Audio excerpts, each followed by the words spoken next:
we studied more organized versus disorganized, right?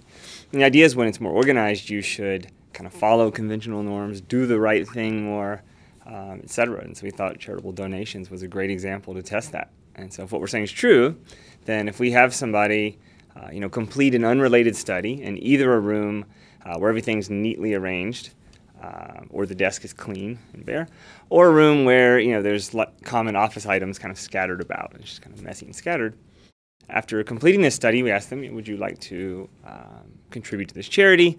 We also asked them, what kind of food would you pick? Kind of the apple or a chocolate bar. Both of those have very clear kind of what you should do. You should give to charity. You should choose the apple if you're kind of doing the right thing. And sure enough, we found people that had completed the study and that more organized, neat environment, sure enough, they did give more to charity of the money they were being paid for the study, and they were more likely to take the apple home with them. Our prediction was that when you're trying to do a creativity task, the disorganized room should actually facilitate that, should help you break from the conventional thinking, break from what everybody else is doing and thinking, and come up with novel ideas.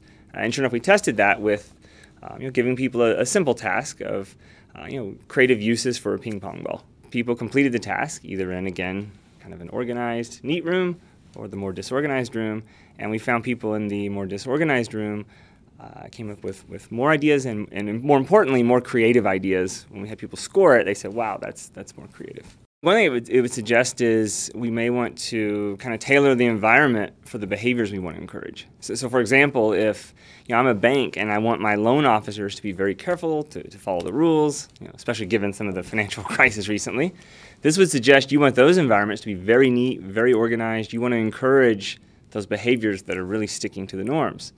On the flip side, imagine you're an advertising agency.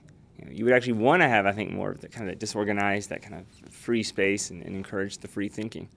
So in some ways, we need to kind of think about, which self do we want to turn on? Kind of the norm-following, good, obedient self, or kind of more the, not the conventional, the breaking the norms, the creative, thinking outside the box, willing to take risk, more of that self.